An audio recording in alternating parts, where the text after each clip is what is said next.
welcome to another edition of Chaffee Break, where we showcase exceptional light tank drivers. My name is Maxwell, and today's first video is from the user Karamia. Pretty sure that's how it'll be pronounced. That's Karamia, and he's driving the T50-2 on a standard battle on the cliff, and this one is a tier 10 battle, so you can imagine it's going to be pretty action-packed and fairly dangerous. So the T52, having such a good rate of speed and acceleration, heads to the mountain in the center of the map immediately to try and spot out who he can approaching this area here. He gets into a good advanced position, gets over the top and spots out the Batchat and the AMX there, the 50B, so two of the tier 10s spotted already. Hopefully the allied artillery can do something about that, considering that there are 4 artillery apiece on either side. Should be able to get some good spotting damage done, fingers crossed, in this battle. Just keeping himself well on the opposite side of this ridge so that he's not susceptible to direct fire, and keeping himself pressed up rather nicely against this large rock here, just to make sure that the artillery can't pick him out either. Obviously that rock providing great shelter from the direction that the enemy artillery would be coming in from. As you can see, the Batchat is pushed up a little bit too far and is probably going to get himself taken out now. Gets a good bit of damage there on the Batchat, so just adding to his experience and credits a little bit there. Finds one of the enemy's medium tanks here, the T5. And he's just crested over the hill and going to get punished for doing so. So he gets himself into cover there. That's probably some of the enemy artillery landing, but they're realising that they're probably not going to be able to get any damage on him because he is so nicely sheltered by that rock there from the angle that the enemy artillery shells would be landing in. So it's a pretty even match at the moment at 1 kill apiece. Not really much action going on. This T5 deciding that there's not really much he's going to be able to achieve in the centre here because he's pretty much permanently spotted out by this T50, so he's got to play really careful. Thinks about coming over the top of the hill to maybe try and attack the T52, but his allies have got his back there. As you can see, his allies just lining up, and they're going to punish anybody who decides to crest over this hill here, which is a good job, because anybody who does come over will probably be able to take this T52 out in no time at all. Spots out that low that he's been keeping eyes on for a while, and a KV-4. Again, though, if anybody decides to come around this rock to try and get him, they are going to pay the price, as it looks like his allies are pretty much covering this area. Even if there's no direct fire on this area, those 4 artillery will be looking in this area because it's fairly open, and the T52 is excellent at keeping eyes on people. As you can see, this low trying to get around the rocks here to try and get a shot on this T52, but playing it way too aggressive, gets himself out way too far, and that's pretty much the end of his game now. So that KV-4, seeing what's happened to the lows, thought to himself, well, I don't really want any of that. Low finally gets himself taken out. It was a foregone conclusion, though. And this KV-4 doesn't want any part of it, so he's already backing way off to try and get out of the danger zone. It looks like it's still a pretty even match. It's only 2 kills to 1. That KV-4, although he managed to back himself off, he's still fairly out in the open, so this artillery is just going to be able to pick him off. Takes out his tracks there. Hopefully the other guys can get some shots in on him. Just going to keep cresting over the hill ever so slightly to keep him in view so that somebody has something to shoot at. Should just be one more shot now, and there we go, able to take him out.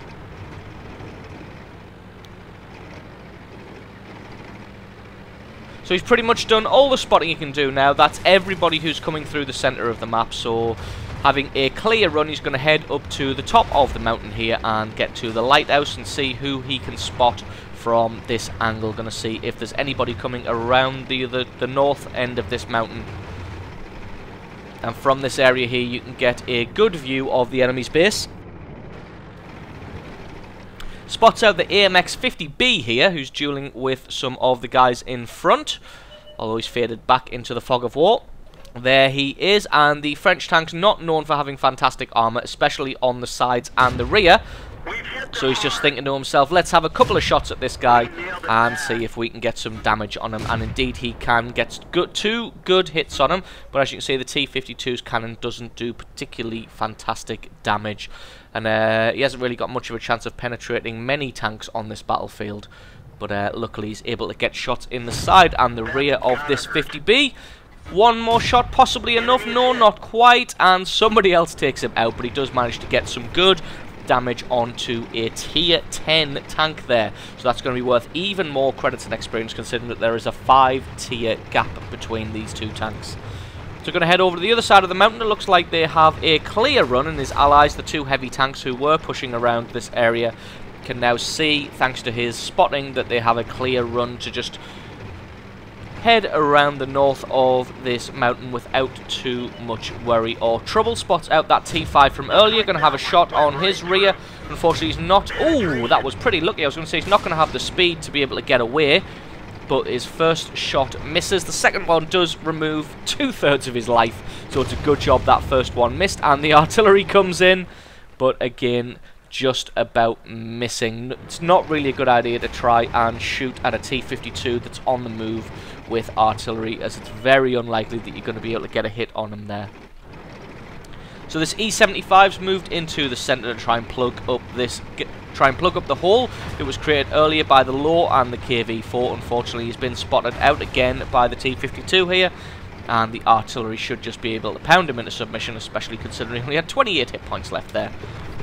So for all of their fantastic spotting, it's still fairly even at 6-4. Two tanks advantage, especially at this tier of competition, isn't fantastically great. It's not a guaranteed victory, although he's now in on the enemy's base and spotting out all of the artillery.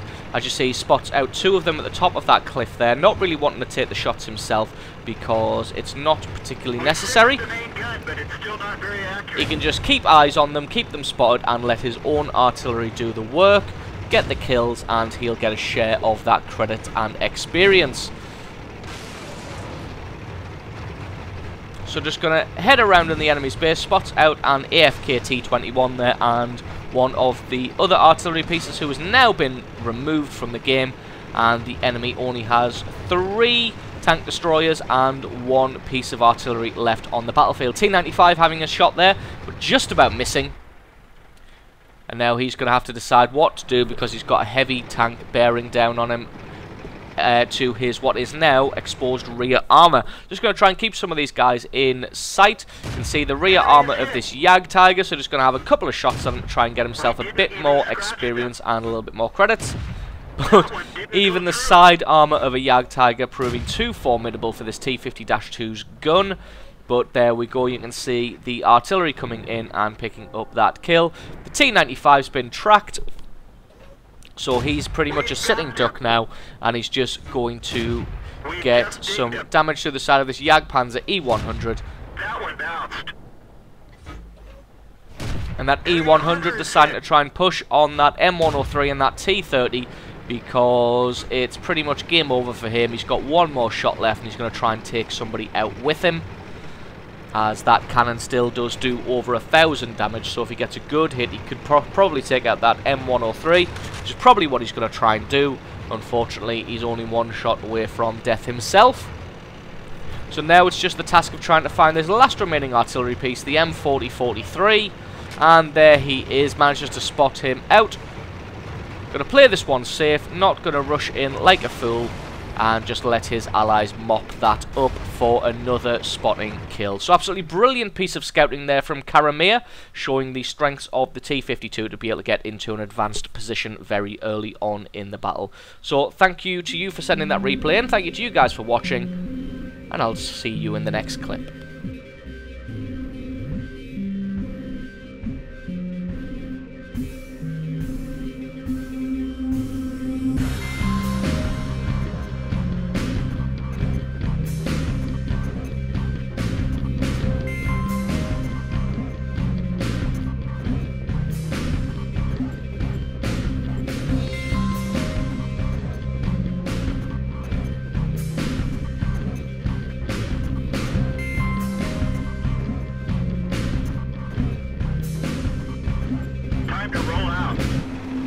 And our next video is from the user Mason94. That's Mason94. He's driving the T21 on a standard battle on the south coast.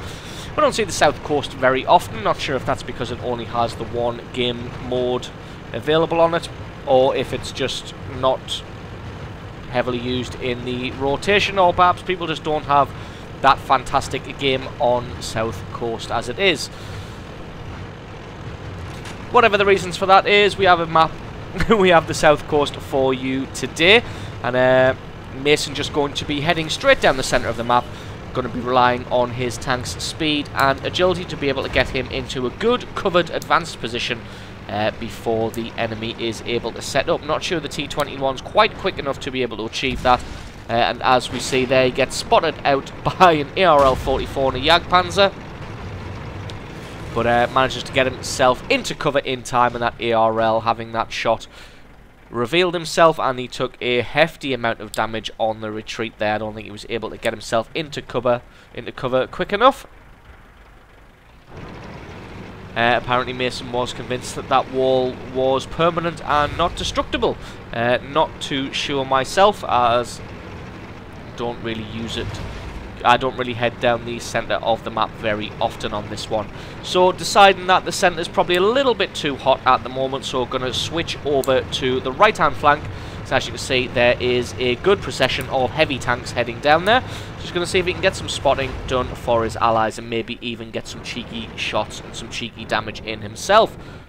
Finds out this M445, who is looking in a different direction, and the way that his front armour is angled, should be able to put plenty of shots through there, getting a good chunk of damage, and in fact even picking up the kill, and that's his first kill of the match there on that AMX M445. So just going to hold off here and see if he can spot anybody else moving into position before he heads out. But it looks like nobody else is moving down this area, because you don't want to break cover and move and then run headlong into an enemy heavy tank or tank destroyer poised and ready to take you out. Waits for an allied Jagdpanzer to move up in support, and then Mason makes a break for it. He's going to see what they can get achieved. Spots out a Hellcat and takes out the Hellcat. Hellcat looking in the wrong direction, had himself way out of position, hanging over the cliff there, and just gets himself picked off. Always got to play carefully, especially if the enemy has a fast scout and you don't have anybody pushed up on that flank, which is indeed the case. They've got a couple of medium tanks on that far right hand flank, but this central flank here, this central right flank, is kind of covered by rocks. Finds the enemy's Hummel, who is, there is enough of him showing, so he's going to have a quick shot, and the Hummel deciding to do the smart thing and try and run the hell away. Unfortunately, oh, just about missed that one. Can he pick up the kill? Indeed he can. The Hummel just having an emergency shot there at the end. He thinks to himself, well, I might as well shoot. Ooh. The next piece of artillery gets a good hit on him there, but unfortunately all that damage seems to have been soaked up by his tracks, so not really able to take him out of the battle, which is a little bit unlucky, and that's now both of their artillery removed from the game. I'm going to try and sneak up behind this IS. Is it an IS? It is indeed an IS. Going to try and sneak up behind him and see if he can get some free damage through his side and rear armour. See if he can achieve anything here, or if that IS is just going to spot him coming in and take him out of this game. No, it looks like he's looking in the opposite direction, kind of dueling with this 3601. Unfortunately, doesn't realise that there is a T21 parked behind him. Don't think he's going to be able to reload in time, because that cannon takes an age to reload, and Mason is able to take him out, picking up his 5th kill of this match. So just needs one more now to get Top Gun, and in a light tank that is quite an achievement. So he's just going to head over and try and take out this SU-152. Churchill Mark 7 there, dueling with the SU-152. Not sure if that Mark 7 will actually be able to damage the SU from the front, although it looks like he has got a large enough cannon, just whittling him down. Mason's trying to get over there as quickly as possible. Going to try and get some damage on him. Misses his first shot. Luckily, the SU-152 misses his shot as well. Going to get a little bit damage through his side. One more shot as he only has 21 hit points left. And there we go, picking up his 6th kill of the match and picking up Top Gun. So absolutely brilliant achievement there from Mason94. So thank you very much for sending that replay in. Thank you to you guys for watching. And I will catch you in the next one.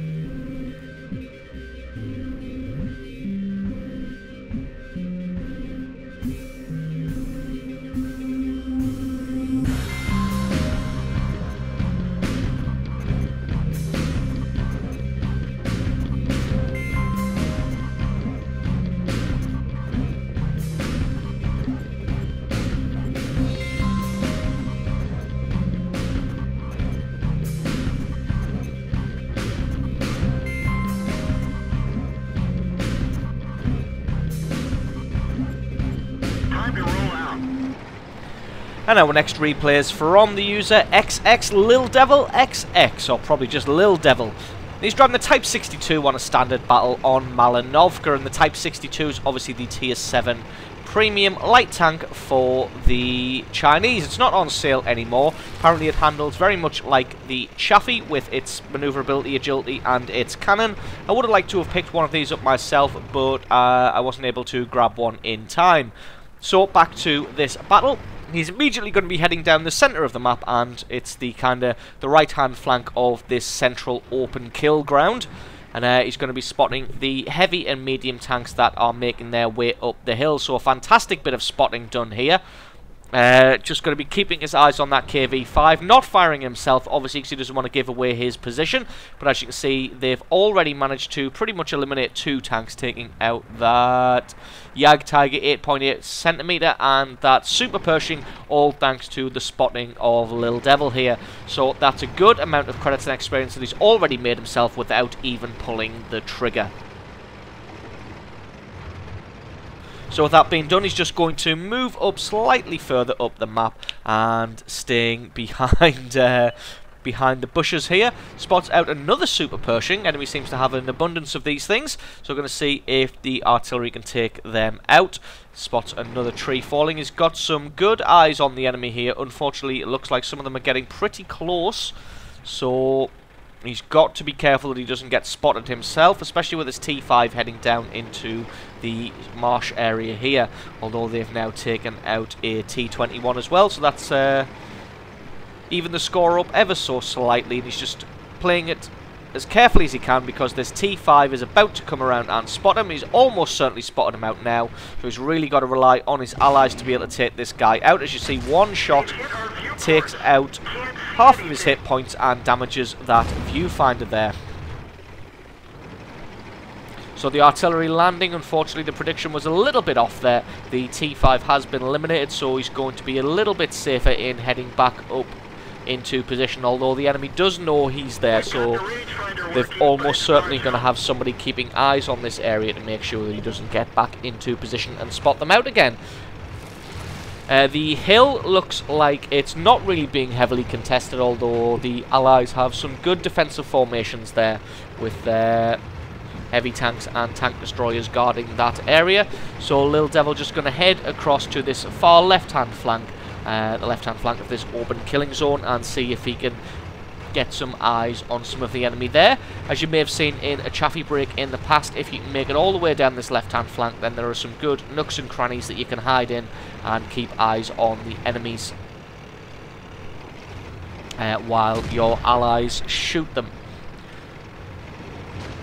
So just respots out this Panther here so that his allies can get some damage on him. The Panther seems to be trying to get into position to hide, but that Object 704 just wipes him off the map with a massive hit there.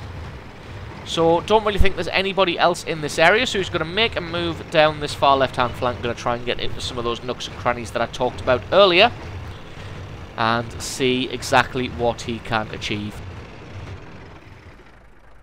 So it looks like he's taking a little detour and actually stopping in the centre here to see if he can spot anybody. Doesn't want to make a beeline straight down the flank there, just in case there's somebody lying in wait for him that is able to take him out fairly quickly. But he does see this Panther. Unfortunately, the Panther also sees him and gets a good bit of damage through his front armour. His tracks have been eliminated now. really, yeah, I was going to say, needs to use that repair kit just to get into the ditch in time. Unfortunately, the enemy still has 2 of their artillery, as you can see there. As I said, one of the artillery shells land, so he couldn't just sit there and rest on his laurels because the enemy still has 2 artillery, so he's still got to keep moving and keep repositioning himself. Not able to spot that Panther out, but on the plus side it means that the Panther probably can't spot him either, although his rangefinder, his viewport there is damaged, so he's going to have to get closer to the enemy tanks than he would have otherwise. So just going to posture around the area, come over the top of the hill and see if he can spot anybody out. But like I said, with that damaged viewfinder, not really able to make much happen. So I'm just going to speed this up a little bit until we get back into the action. As you can see, just inching his way towards the enemy's cap zone there, as this Tiger and the IS come up and support. I think the IS is coming. The Tiger's been heading up this flank for a while now, but it looks like the allies have made his allies have made a push on that north. M46 Patton here, which is a tier 9 medium, so we've got to play this one very carefully. The Tiger tank not really going to be able to take him on either, so got to hope that the tank destroyers, the Object 704 and the 8.8 centimeter, are able to do something about this Patton. It looks like that is indeed what they are doing. Not sure who the Patton's shooting at, but that 704 is able to wipe him out there. Easy as pie. So going to push on now that that Patton has been removed and probably try and take out some of the Allies' artillery, of which they still have both members there. But again, got to play it slightly carefully because he's only 1 shot from death himself. Finds the Dickermax and that SU-122-44. Looks like that Dickermax is looking across the open ground there, trying to take out some of those tank destroyers. Unfortunately, gets himself spotted out and gets himself taken out. SU-122 obviously firing at the Tiger there, but not getting any damage on him. Ooh, not quite able to get any damage to the side armor. He just turned himself in time, and now he's going to make a break for it and try and get around these sides and the rear. Just got to make sure that he's not shooting at him, which indeed he was, but he was able to dodge that shot expertly. And he's now going to try and put that destructible house between himself and the SU-122, meaning that he can't be hit. Hopefully the Allied artillery will be focusing on this area, and he's just going to try and spot out the enemy's artillery. But unfortunately, one more shot from this SU-22 would... Oh, and there we go. I was going to say would be able to take him out, but it looks like it was the M12 that actually was able to take him out in the end there. So it was actually the artillery that he was hunting out that was able to finish off his game prematurely there. But still, an absolutely brilliant showing there from Lil Devil, spotting out an amazing amount of enemies and getting a huge amount of damage upon detection. So absolutely brilliant replay from him. Obviously they win that one as the enemy only has 1 artillery left and the net is quickly closing. So thank you very much to Lil Devil for sending that replay in. Thank you to you guys for watching, and I will see you in the next clip.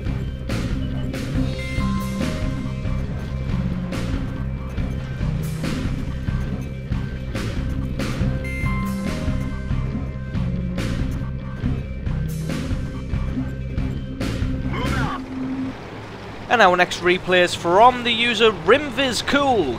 That's RimVizCool. And he's driving the ELC AMX on an encounter battle on Ensk. So straight away he's going to be heading over the train tracks and into the centre of the map here. Probably going to try and get eyes on this cap zone or on one of the long straights. One of the long straight streets here in an attempt to try and spot out some of the enemy's heavier tanks getting into positions so that they can have a good idea of where the enemy positions are going to be. Unlike the light tank, which has just decided to suicide into their base, he's not really going to glean much information. In fact, it looks like that he crashed into a Tiger 2 and got himself killed there. So although they get good spotting and good eyes on the initial starting positions of the enemy, that information is now pretty pointless already. So anyway, enough of a tirade on the downsides of suicide scouting. So spots out a Type 58 here, tries to have a shot on him, but not quite able to get his reticule on target in time, and deciding to back off rather than get shot. Luckily the Type 58 did miss. So he's just going to sit and chill out behind the walls here and try and decide which area of the battlefield he's going to be most useful in. Comes across to cover off the cap zone, spots out an enemy M6. So going to try and get some damage onto him. Unfortunately, the M6 is pretty tough, so he's got to be careful where he fires.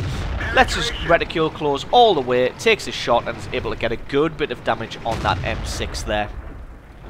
Jagdpanther 2 there, the tier 8 tank destroyer, going to see if he can get some damage on this guy. Seems to be manoeuvring and trying to get himself away. Unfortunately, the terrain's not really letting him get anywhere. In fact, I'm not particularly sure what he's doing. It looks like he's setting up and trying to shoot at somebody, although there is nobody to shoot at. So, not really sure what he's doing, because he's not looking at this guy here. It looks like he's just setting himself up for later, but he keeps getting shot and isn't quite sure where from. Gets his tracks removed, and shouldn't be too much. There we go, another 200 odd damage through his armour. Hopefully he can reload in time to take him out, but no, he manages to reverse and gets himself behind the building. So Rimviz cool, not able to get the killing blow on that one, although he is still going to have eyes on the cap zone here, but deciding that he needs to reposition because one heavy tank there is trying to hold off a whole mountain of the enemy. Not sure what these two heavy tanks back here are doing, probably just covering down the train tracks, although the train tracks look like they are pretty much taken care of. So they're just kind of hiding at the back.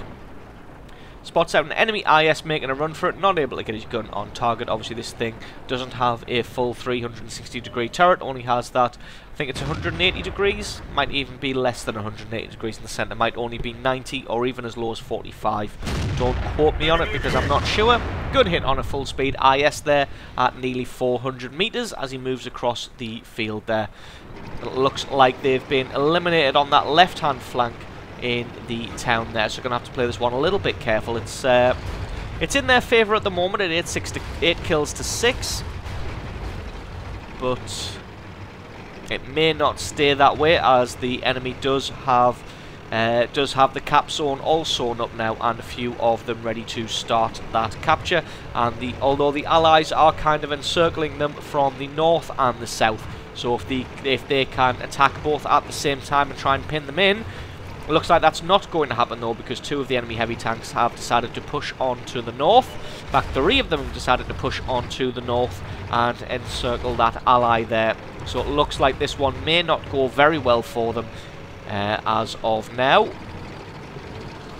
So our man here just going to try and see if he can find who is in the cap zone doing all of the capturing and see if he can get some damage on him. IS not quite able to get a hit on whoever it is. I think it's that T-150 there.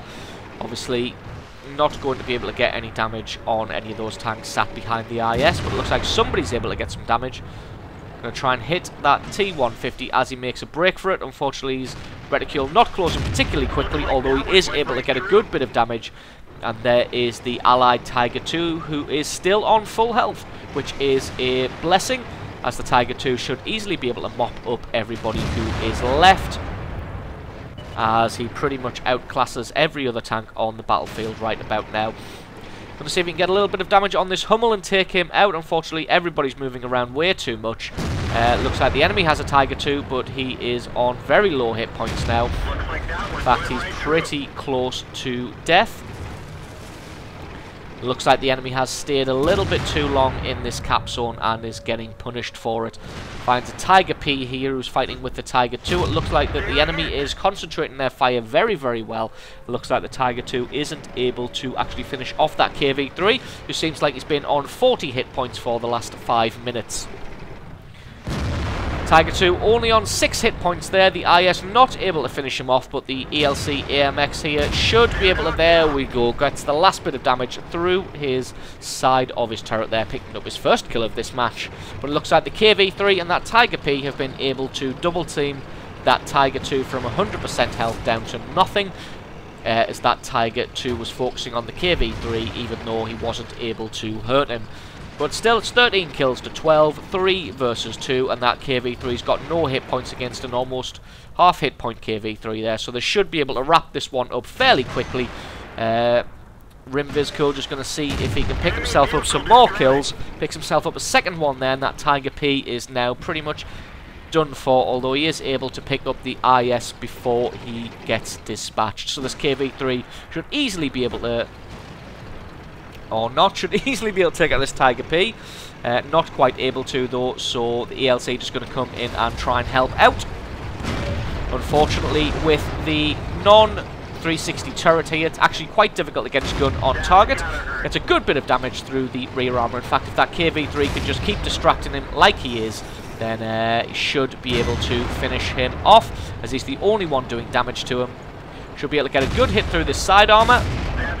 There we go. Although that KV3 should be able to finish him off now, as he's blocking. Oh no, the Tiger P takes out the KV3. Wow, so Rimvizcool going to have to play it very carefully now, having a shot at his tracks there just to stop him. Unfortunately, the turret traverse is pretty good on the Tiger P, and he's doing the smart thing. He's not trying to chase the ELC. What he's doing is just covering off his side and rear armour like he did there, and manages to back himself up against the wall. Oh, is he going to be able to take him out? It looks like he can't actually get his gun on target, as the ELC is just slightly too small. So it looks like he can't even get a shot on him. So that working in the favour of the ELC here. Not sure who's going to win this one, as he hasn't got any HE shells. Just going to have to try and find a weak spot. Trying to go through the turret ring. Unfortunately, he's not quite able to get a penetrating hit there. And the front armour being 200, there's not really much he can do there. If he had high explosive shells, he would have been able to take him out. He's going to try and find a weak spot here, maybe through the driver's hatch. And able to luckily get one through the mantle that protects the tracks there. So absolutely brilliant ending there to that replay, picking up 3 kills in total and finishing off that Tiger P for the last kill of the match. Thank you very much to Rimvizcool for sending that replay in. Thank you to you guys for watching, and I'll see you in a second.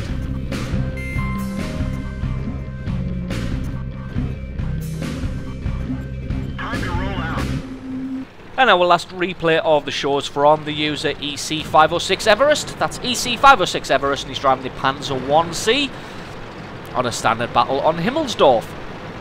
So he's platooned up with another Panzer 1C and the... what is that again? That was a D2. And they're going, as you can tell from the fact that it's a Panzer 1C clip, we're going to end on a little bit of fun and a little bit more of a relaxed action. Well, I say relaxed, it's going to be a little bit more action-packed clip. So, straight away they're going to be heading up the hill. Just going to speed this one up until they reach the top, because nobody wants to watch a tank drive slowly up a hill for the next 5 minutes. So, one of them's going to be heading around one side of the castle, the other heading around the other. Spots out a BT-7 and a fellow 1C there. Fortunately, both of them are going to flail ineffectually at each other's front armour. Neither of them able to hurt the other, but that BT-7 should be taking a pounding from his ally there. So what he's going to do is keep his front armour face to the Panzer 1C and then come at the BT-7's rear armour, and he's going to try and do the same to this Panzer 1C, hold his attention in the front while his ally comes and takes him out from the rear. So effective piece of double teaming there, taking out a BT-7 and a Panzer 1C. One person distracts them from the front, so they have to keep your front armour face towards you, and the other circles around behind and takes them out through their rear armour. So the game's sitting at 3-4 at this early stage, but they spot out a Panzer 38, and he's going to head straight past and take him on from his rear armour and pick up his second kill now of this match. Again, like I said, his ally just holding his attention from the front while he's able to get around from the side and take him out. So going to be heading into the enemy's base now. Spots out the artillery, going to see if they can take him out. Spots out the T-57, but doesn't really want to shoot at him, as the front armour on the artillery is too thick for the Panzer 1C to be able to penetrate. This Bison, on the other hand, though, should be able to take him out no problem and use the rest of his rounds on the T-57 there. Unfortunately, runs out of shots before he's able to finish him off, so he's going to reload a little bit and then give chase. Got to be careful though, as this BS is also waiting, but should be able to get rounds through his front armour, no problem whatsoever, as it appears that it's made of tin foil, paper and sticks. So able to get this T-57 all the way down to 7 hit points, and he's still running, and he's giving chase. Should be able to finish him off, not quite, as he gets his side armour facing, although he's nowhere near fast enough. Not faster than a Panzer 1C, and he's able to take him out for his 5th kill of the match there. His ally just holed up in the centre there, picking up kills of their own. He's going to head up the train tracks and try and take out the remaining 3 enemies. I would say it's still fairly close at 12 kills to 10, but the fact that they have 2 Panzer 1Cs against lightly armoured targets means that this one's pretty much a foregone conclusion now. Everest's picked up his 6th kill now. That's their platoon picking up 12 kills so far out of a possible 13. Only one other person on their team's got himself a kill, and he is now history himself. So they're just going to be hunting around for the last tanks, which happen to be a Marder 2 and an M2 medium. That Marder's not going to have a good time if he gets spotted out, because that front armour is fairly paper thin. So they're just going to head up the train tracks and see if they can find who is left, as this is really the only area where they haven't had eyes so far. Spots out the M2 medium. Again, they're going to have to use the tactic of one of them is going to have to distract him while the other goes around and flanks him. For some reason, the M2 medium is keeping his rear armour pointed towards them, which is a ridiculous idea, as these tanks will be able to tear it to shreds. Marder 2 shows himself, going to see if they can take him out before he's able to do any damage. Finds the weak spot, not quite able to eliminate him in one clip, and he gets a massive hit on the side from that M2 medium tank there. His ally is able to take out the Marder 2, and he's able to finish off that M2 medium for his 7th kill of this match, and a total of 14 out of a possible 15 for their platoon. So absolutely wreaking havoc there in the Panzer 1Cs and the D2. So absolutely brilliant replay there from EC506 Everest. Thank you very much for sending that one in. Thank you to you guys for watching this, and I will catch you next time.